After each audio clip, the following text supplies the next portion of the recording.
Why was our years of fornication more fun and enjoyable than our sex life in marriage? That was the exact question my wife asked me in our first 1 year or 2 years in marriage. And it took me months to finally come up with the answer and provide solution for our boring sex life in marriage. So if you are planning to get married or you've been married for maybe 5 years, 7 years, this video is a must for you because I'll be breaking down the three factors responsible for changes in sexual intimacy in marriage. Let's dive into the video now. Now, the first factor responsible for changes in sexual intimacy in marriage is familiarity replacing effort factor. Why the familiarity replacing effort becomes a big challenge in marriage is this. No more adventure. You predict what is coming, what will happen. For instance, you start hearing some wife saying, not be 3 minutes in go can do, not be 1 minute, not be panting go shift, enter and the rest. So just as we tend to work on our money, our finance, our job, our sex life need to be worked on. It should not be a regular routine. I don't know where we get it wrong. We tend to neglect the bedroom life, not knowing that our bedroom success determines the outside bedroom success, the work success, and the rest. Because we tend to leave it to chance, nothing will happen, just don't give a damn. But I want to tell you today that if you really want to get it right, so that you coming into marriage, so that your sex life will not be, you will not start losing interest when it comes to sex in marriage. Start working, be intentional, put effort. It must not be just in the bedroom. It must not be on the bed alone. Try it in the kitchen. Go elsewhere. I discover in Africa, we tell ourselves, sex not food. It's sex food. We just believe, no, nothing will happen. I was discussing with one client one time. I told my client that they should try to spice their sex life, get some money, go to maybe a nice hotel, spend the night, have good quality intimacy there. They said, for what now? They were just telling me things that it's not worth it, they're on budget and the rest. I want to tell you this, women listening to me. Men don't like something familiar. They want to spice, they want changes. And the same thing with women. Women love adventures. So you come into marriage, if you don't want your sex life to be like those who have been married, who keep saying men will always be men or women will always be women, be intentional about your sex life. Change your undies. You should not have one undie for a whole month. I mean, a whole 6 months, a whole 1 year. Spice it. Be creative. Yeah, in my book, like this book showing here, I talked about being unpredictable for women. Your husband should not know all the undies you have. You should create this idea of suspense, curiosity on his mind. It should not be that when he comes around, he knows that it's that white pant or that purple pant he will be pulling. So I want us to understand that familiarity when it comes to love making destroys and makes one withdraw. It's just like for women now. Your husband comes, he's just selfish. He just comes when he's maybe feeling sleepy or maybe he has a stressful day at work. He comes around and just touch you, shift his pant, shift your pant, insert his penis, or maybe even use Vaseline or lubricant to make that place wet so that he can get into you. You, the wife, will start no, you will not want to, like, how do I say, you will not want to like give in. You start withdrawing. That's where we start hearing this concept of dutiful sex, just allowing your spouse to come into you sexually because he married you or you are married to him or you are married to her. Please, please don't allow familiarity replace effort. Sex is a skill. It's not something you just leave to chance. Now, later in this video, in the third factor, I'll be providing solutions that will help you overcome this issue of familiarity replacing effort. But before I go on, let me quickly tell you this. You can see background here. I'm shooting this video from a riverside. Rain has been falling and people have been coming to fish. So as the video goes on, I'll be showing some clips of what the people are doing behind the video. Now, the second factor is sex before marriage factor. This is one thing. My wife is here with me. Babe, can you come let them see you in the video? My wife is here with me. You can see her. Hello. Yeah, we decided to make this video together because we really want to impact lives in this video.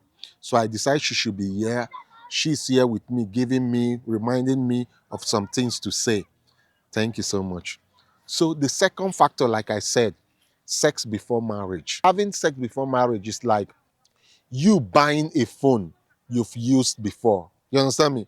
Despite the fact that the phone is in the carton, you already know what you'll be seeing. You already know the functions of that phone.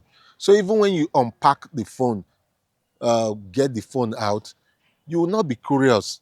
Unlike when a phone you've been seeing the ad, you've never tried it, you've never used it. Once you see it, you get home, you'll be so curious. You want to use the phone. The way you will hold it, it's just like when I got this my Google Pixel phone. Up till now, it's going to over a year, close to a year. I still cherish this phone. So the same applies to sex before marriage. Once you've had sex with your spouse, especially if you've lived together before marriage, when you get there, you will not see anything new. Maybe all the doggy, missionary, cowgirl, reverse cowgirl, girl on top, or whatever you call it, you've experimented. So it tends to reduce the curiosity, the desire in it. Now, if this is the case with you, you will need to be very intentional. Babe, you know, you've told me I shouldn't be using our stories, but the truth is this, I want to beg you today, babe. The truth is that the issue of marriage is so theoretical. People just read things and come to say. They don't say it from experience base, what they've experienced. You remember during our marriage, when we got married, and you told me, won't we go for honeymoon? And I told you, babe, for what now?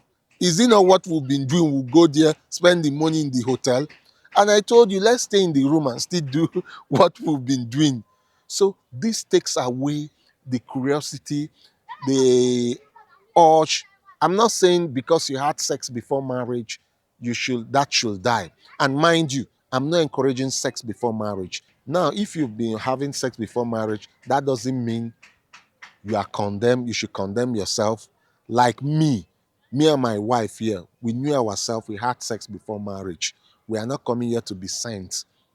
You understand? The third factor responsible for changes in sexual intimacy in marriage is unspoken expectation. I don't know where people got this. See, it's your wife, it's your husband. Talk to him. Some people will want doggy, they will not say it. Some wife, their husband has not been taking them to that level, they will keep quiet. Madam, don't assume me we know. I wouldn't be talking about sex today or even write a book on sex if my wife was not bold enough to ask me that question. Why was our years of fornication more fun, enjoyable than our sex life in marriage? Babe, come close. Let me really talk about this so that they really understand this. Babe, then, can you remember we were in we were in Plateau State. I was working in Panchim in a bank, commercial bank. I won't mention the name of the bank. Then that morning I was about going to work. Then you called me, told me that, babe, I want to tell you something. And I said, what? You say, okay, go to work and come back. Then I said, no, tell me. And you slowly told me, why was our years of fornication more fun and enjoyable than our sex life? I want to tell you today, babe, that question, I won't lie to you. As you saw me wore my suit, went to work, I was not myself. I was just say, I was even scared. Maybe you have seen someone, or maybe you have someone. But I had to say no. Because I remember then when we were not married, I was feeling like a Superman and the rest. and I was feeling I was doing well. And let me tell you the truth, babe, it was still what I was doing then that I think I was doing. So I really want to appreciate you. I had to bring my wife into this video to really appreciate you. Babe, the challenge I talked about, the third factor responsible for changes in sexual intimacy in marriage, which we don't want people coming to marriage to experience. So even those who have been married, so that they get solution through this video, it's because people are not talking. You understand me? Yeah, yeah. Especially in the church, people are not talking. I remember then you never wanted me to talk about our life. You felt it's Sure. personal. But I have to tell you, babe, if we don't talk using our own to talk, it will just be like theories.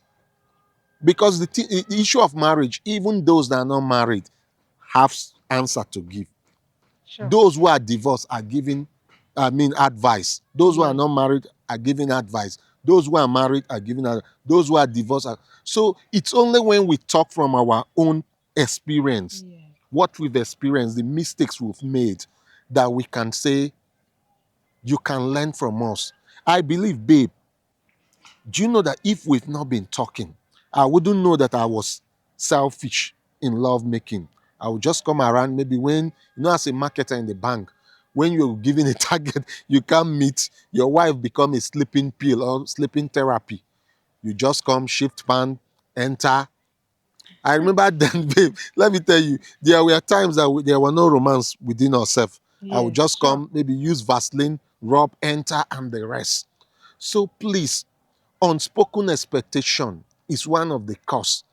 I want to come out. I brought my wife into this video today so that you know that as a wife, he's your husband. Talk, talk, talk.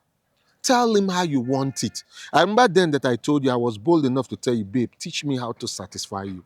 You start telling me your body language, your body, how where I should touch and the rest. But I thought it was only there. I tried it, it worked. The rest time it never worked. I had to understand that for a woman's sexual muscles, woman's sexual arousal, if I use the right word, takes time. Just like we men that will see a woman's backside, nudity, and we are set for sexual intercourse, women take time, the way you relate with them. So please, unspoken words, unspoken expectation is a big challenge in marriage. Now, let me say this, babe. I've come to discover that one of the challenges people have when it comes to unspoken expectation, they don't know how to start it, especially among we Christians. We still believe that Yeah. discussing sex in marriage Is is it a sin, taboo? it's a taboo, right? Babe, try to be audible. You, yeah, say something. Yeah, we still believe that discussing sex is a taboo In marriage, in marriage, especially especially Christians. to Christian females. Yeah, Like, I don't know how we or where we are getting it wrong from, but one should be able to express his or herself to his spouse without feeling bad. If you can't express yourself comfortably to your spouse, then there is an issue. yeah, Why will you get married to somebody you cannot be comfortable with in the first place? Please, let's learn to discuss our sex, any other thing. We should learn to communicate effectively to our spouse so that they will understand us better, yeah, because they are not magicians. They won't know what is in our heart until we yeah. voice it out. So I really want to. I'm happy today that my wife had to come into this so that we talk. Because do you know the funny thing? Some men, like when I was working with an oil company in Port Harcourt, I was at the rig and I had to talk with my colleagues. And one of my colleagues told me that his wife said, doggy style, the only sex style permitted by God, and the rest is the missionary. Mhm. Man on top. For a woman to be on top is a sin. For a Mm. woman to bend down and give doggy is a sin. You understand? Oral, raw sex, abuse oral sex, abuse raw sex, smooching, uh, giving head and the rest is a sin. I don't know where we learn that from. I don't want to go biblical. The Bible said in one place, and Isaac laid with his wife. They never told us how they How? made love, whether it was doggy and the rest. I don't want to Yes. come here and talk bad about our holy Book. book, or maybe our prophetic or gospel characters and the rest. But please talk. Unspoken expectation. For instance, you might come home. Let's talk about that. Our dirty talks. There are times I will chat you and say, babe, I'm today I'm going to take you to one level. You will chat me and tell me, babe, get ready to be eating the way we used to talk. Yeah. Yeah, in this book showing on the screen, you'll be learning how to talk dirty to your spouse. Some people don't know how to initiate, especially you men. Women are moved by the words you speak. Talk dirty. Be naughty to yourself. Now, I want you to leave me an honest answer to this question I'll be asking you. Which of these three factors have you experienced in your marriage, in your relationship, or you've seen or experienced or observed around you? Leave me a honest answer, please. And if you've not watched my previous video on early marriage mistakes, go watch that video because it connects to this. And in my next video, I'll be answering the question many people are shy of asking or afraid of asking, which is, should the topic of sex be discussed between intending couples or between people dating before marriage, or should it be discussed when they get married? See you in my next video. Thank you.